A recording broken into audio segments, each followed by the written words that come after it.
Hey, Lindsey.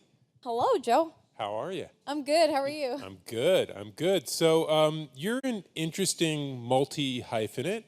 You're a violin, EDM loving, violin playing, dragon riding YouTube star. Let's talk about this. Let's talk about it So, the indeed. violin I know about. You've been studying the violin since you were how old? 6. And how did that start? It all started, I actually begged for lessons when I was 6 years old because my parents, they used to take me and my sisters to orchestra concerts.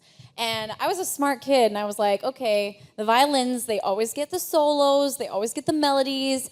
And so I think, that's why I was like, I have to get my hands on that wooden thing. So you're the typical 6-year-old who goes to see classical music and thinks Yeah. that's the ticket to stardom. The same way kids see Taylor Swift and stuff. My parents played classical music in our home all the time, and so to me, that was the rock star. She got the solos, or he, tuned the whole orchestra. So that was my ticket to I'm gonna be a star. And when did the dancing start? When did you start studying dance? So I'm a self-taught dancer. Okay. And I started teaching myself to dance when I was in my early 20s. Yeah. Not until then. Yeah. Because I feel like we all encountered you early in your 20s, and it looked like you knew what you were doing. It was going back 5 years to when you were on America's Got Talent. Right. That's really the first time most of us became aware. And you'd only been dancing for a few years at that point? Pretty much. That was the first time I'd ever really tried it, was, on America's Got Talent. And that it was this new art form. I was like, I'm gonna try to dance while playing. So actually, to prepare for that show, I Googled how to moonwalk, and I'd look up tutorials online, and through YouTube videos, I was like, oh, okay, I can learn to crib walk. Okay, I can do that. And I was looking up all the moves. Wow. So certainly that's one way you understand the power of YouTube. That's right. I'm a YouTube taught dancer. And what about the appreciation of hip hop and EDM, which both have played a role in what you do musically? When did you first encounter those, and how did you come to love them? I really fell in love with EDM when I first heard. I always liked techno music. I felt like it was kind of, for lack of a better term, it was like great white girl dance music. I've always loved to dance, and I was like, oh, these beats, I can dance to this. It's not quite as doesn't need as much groove as hip hop did. So that's why I always liked EDM. And then I really fell in love with it when I discovered Skrillex, especially Bangarang, that song. I was like, oh my gosh, I have to figure out how I can pair the violin with this weird dubstep stuff, because it was so fun and it made me want to move. And that was the beginning. And again, this was in your early 20s. You're in college, and you're thinking, I'm going to put this stuff together and make music. Yeah. And you're also studying film at that point. Is that right? Yes, I was studying film and to be a therapist. Okay. Talking about not being able to make up your mind. Or keeping your career options open. There we go. I wanted the whole facets. Talk to me about studying film. What was your interest in, and where did you see that leading? We know where it's led to these interesting and elaborate videos. If we look at your YouTube channel, I think we're over 6 million subscribers now. Is that correct? Yeah. And how Can't believe it. many views? I know a couple of months ago I reached over 1 billion, which There we is go. crazy. Yeah. Yeah, that's a lot. That is the number I was looking for. Over 1 billion views. It sounds so bragging to say well. I'll say it. Over 1 billion Yeah. views, over 6 million subscribers. So certainly the study of film has served you well. But when you were in college and you were thinking, yeah, I want to study film, was that what was on your mind, or what were you thinking? Absolutely not. I had no idea I was going to turn into a filmmaking violinist. But I remember Very few people set out to be a filmmaking violinist. Yeah. And but when I first went to college, it was when I was a teenager. Basically, it was before editing software was on every computer. It was actually kind of a rare thing to find it. And my dad's work, they had a computer that had editing software on it when I was a teenager, and so I kind of started dabbling in it and making videos with my friends, and just became addicted to filmmaking and storytelling, even as in my high school days. And so that's why I went to film school, and I wanted to be a director and tell stories. And I think that's why in a lot of my music videos, I really try to create a world or tell a story or just make it very thematic in my videos, is because that was one of my first loves, was telling stories through film. And it's interesting. You're such a strong example of what we call the new music industry. You know, building an audience through social media, through live performance, doing this really outside of the label system. YouTube's been integral to what you do. How did you first understand the power of YouTube as both a user and an artist? Yeah. So I was basically kind of trying much more traditional route. I got rejected from so many record labels. Nobody was interested in what I was doing. And I was starting to get a little discouraged, and just as I banged my head against all these closed doors. And then I met a guy he introduced himself to me as a professional YouTuber. And I was just like, excuse me, I thought that was a place for dog and cat videos. And then he was like, well, I'm actually teaching a workshop tonight. And at BYU, he taught a YouTuber workshop. And as I sat there in this room, and this is back in like fall of 2010, I believe. It's right a couple months after America's Got Talent. And he basically broke down and shared with us that YouTube was a platform where you could create a fan base for yourself. You could have your own channel, your own network, and there's strategies. And as I sat there, I've never felt so motivated before in all my life of just like, this is it. This is what I'm going to do. This is going to change everything for me. And I immediately, the next day, started planning my next YouTube video, and bada bing, it did change everything. Wow. What were those strategies initially? Let's see, I remember he broke them down really well. Let me see if I can remember what he said. But basically, there were a lot of the things of how to utilize all the social medias together, building your Twitter, building your Facebook, building your Instagram, and using them all together. Also, collaborating with other artists was a huge thing. Doing things that you're passionate about, so you draw in the right fans that want to see the things that you actually want to do. Doing things that are current, like I would do original music, but I would also do covers so that I could use that to point, as almost a magnet and the bait to point people to my originals, and linking through the buttons, just all those types of... And when you do covers, you also do a lot of collaborations, right? Oh, yeah, definitely. Which has been a very important. YouTubers supporting each other has been very important to the growth of the music on the platform. Absolutely, and I think that's one thing that was so cool about YouTube was, it was a world where people worked together and everybody benefited from it. The more you work together, the more everybody shares fans, the more everybody rises, and that was, it's like this little utopia of art where we work together, and it's a very tight-knit community that helps each other, and it was, it's really cool, very unique. How did you first know it was working? I knew it was working because I had written this music, and it was sat on iTunes, and my mom bought it, and my grandma bought it, and it sat there. And then I put up my first original music video, and the very next month I looked at my little iTunes sales, and sure enough, there was a huge spike that all was related to, the tip of it was right when I released the music video. And so I was like, okay, there's something to this. And and it was amazing. You can see the feedback. You can see, the shareability of a video. You can see how many likes it gets. And, it's just, YouTube was so cool because you get instantaneous feedback and you see instantaneous results and numbers. And they not only translated into views and likes, but they translated into dollar signs that allowed me to create more music. Views, likes, and dollar signs. Interesting. Boom. You did something interesting as well. You took requests. Yeah. How'd that first start, and what were some of the more interesting requests that came your way? Oh, I still keep it clean. I still get. Oh man, it all started just I was trying another. One of the things that we were encouraged to do, or I loved about the platform, was that it's very audience and artist interactive. And so I wanted to engage my audience and let them know that I cared what they thought, and I appreciated their feedback. So I started asking for requests through YouTube and on Twitter, and gosh, I got so many requests. And the thing I thought was so interesting was it ranged from, Skyrim requests, video game requests, to movie theme requests, to like Britney Spears cover requests. Like I was just like, wow, I have a very diverse fan base, and I think it's because the violin, it's not, it just attracts a very wide range of different likes. And so I thought that was really interesting, was just the span. I was like, I could do a pop cover or a classical cover, and someone's going to be really excited. Now, your new record, your second record, Shatter Me, you're working with vocalists, you're writing lyrics for the first time. It's been successful. Congratulations. You recently won a Billboard Music Award for Thank you. top dance EDM album. As a violinist, isn't that kind of funny? As a violinist, I and thought that was pretty I cool. know Skrillex was a fellow nominee in that category. Right, which was great. I mean, I was honored to be nominated with him because, like I said, he was a huge inspiration to me. So that was pretty unreal. Talk to me a little bit about the song "Shatter Me." You know, we talk sometimes about women shattering the glass ceiling. This is a different notion of, right from the album art, something shattering. It's not a ceiling though. What is it?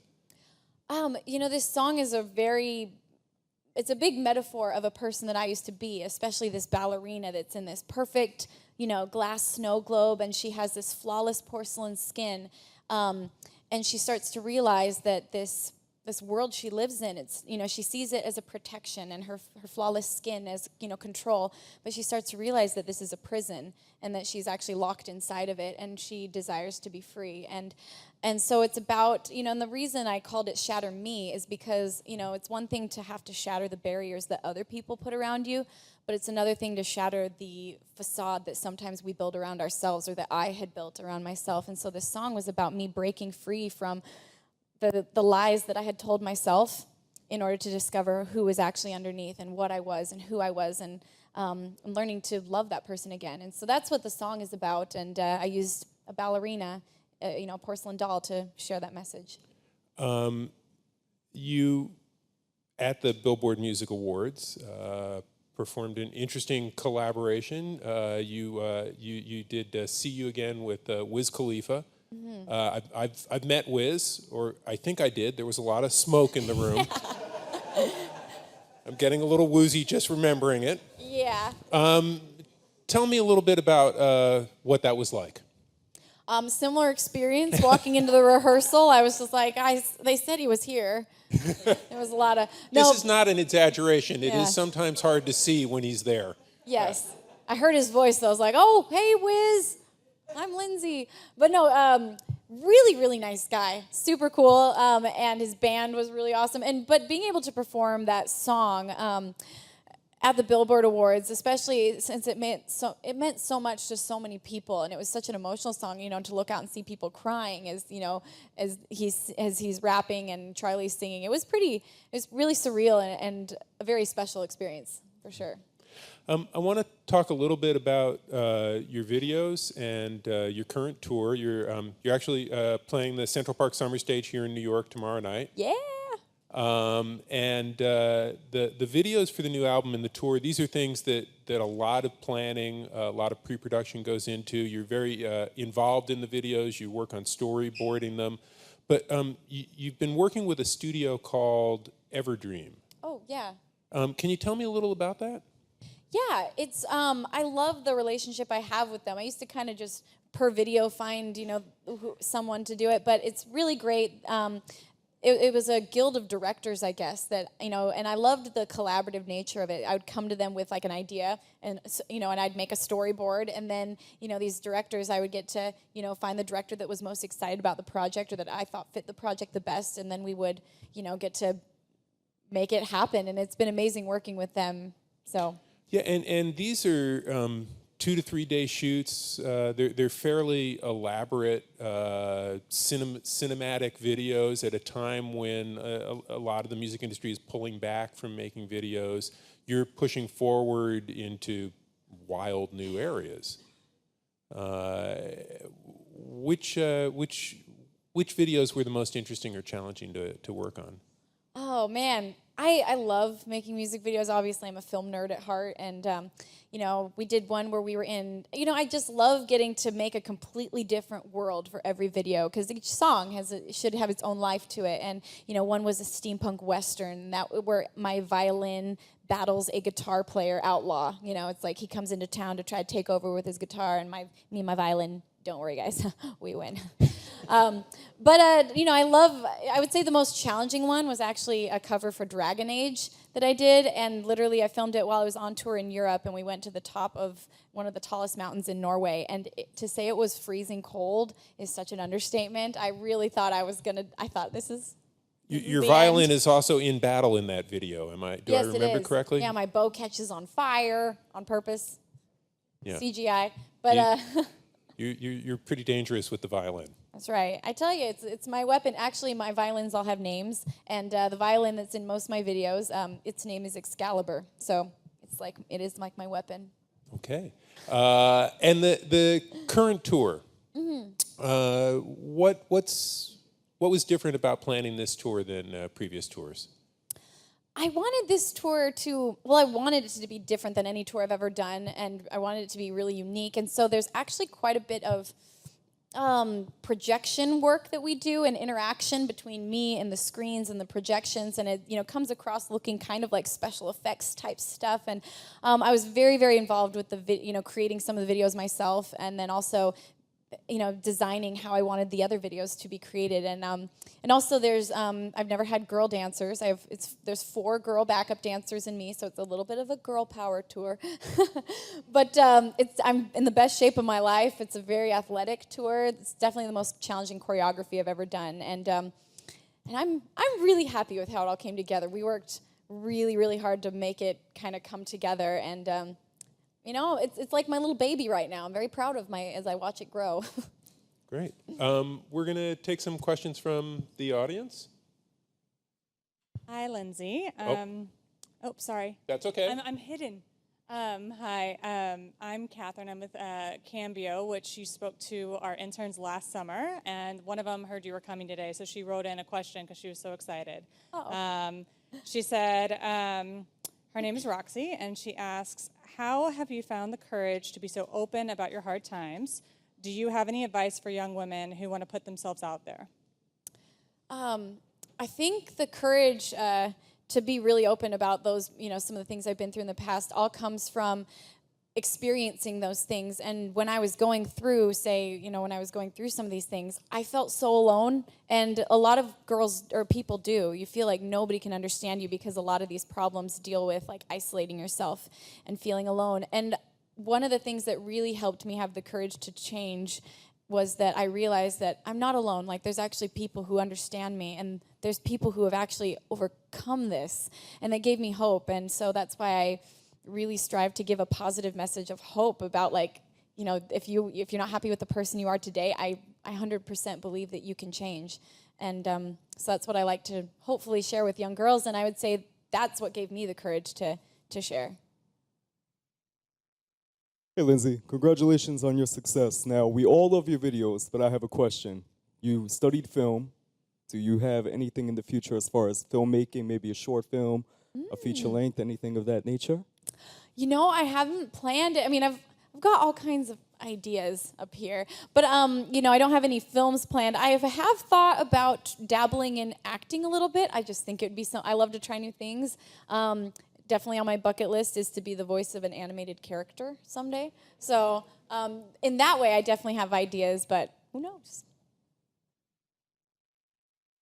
Thanks. Can you tell us about some of your childhood heroes, what they taught you, and how does it feel to know that other people look up to you now the same way that you had heroes as a child? Yeah. Honestly, my biggest hero is definitely my parents. My dad was a writer, and he used to write scripts, and hearing his stories about his life experiences and the things that he did to try to get his scripts made, and all the things he learned as he went through these things, gave me so much courage as a kid to chase my dreams, especially because he actually didn't. He wasn't successful. He didn't make it, as they say, but yet he was still so much better off, and he had so many experiences that he shared as a result of really going for it and really trying. And then it just made me have the courage of, even if I don't make it, like, it's okay. And he was always saying that you never want to wonder what if. And then it's actually really cool. He got his first book published last year, which was really cool. And so it's like it just gave me the courage to chase after things and not be afraid. And it is really crazy to think that some people do say they look up to me, and and even if I get to be just a small part of someone's life, it makes me really want to make sure that whatever message I'm sharing, I want to make sure it's something that's good, and it's something that I've got an audience. I might as well say something that's worthwhile. Hi, Lindsey. Hey. Now that you're playing these like bigger, awesome venues, do you think you'll ever go back to playing like small, intimate shows like Webster Hall again? Oh, there is something that's really special about like an intimate small show where you can see every face and and the thing is we travel around the world. Some places in the world we were just in Asia and we got to do smaller shows. So different places in the world. But it is always kind of fun to do like people do secret shows in places. So maybe when I get really super cool, I'll do But that. that experience is still out there for you. You just have to go to Asia. Just have to go to Japan. We have time for one more question. Hi, Lindsay. Hey. So, in your Transcendence music video, like the projector, does that have any like symbolization on like the world's projections and how you sort of overcome them? Yeah, the whole music video, I'm wearing a white dress and there's a white background. And in the video, we actually had actual projections being projected behind me and different dresses being projected onto me. And they would change and I would move and fit the dresses as they changed. And yeah, it was very symbolic of, yeah, like you said, exactly the world's projections and the way, sometimes you have to make the decision, am I going to mold into my surroundings or am I going to make my own surroundings? Do we have time for one more, or?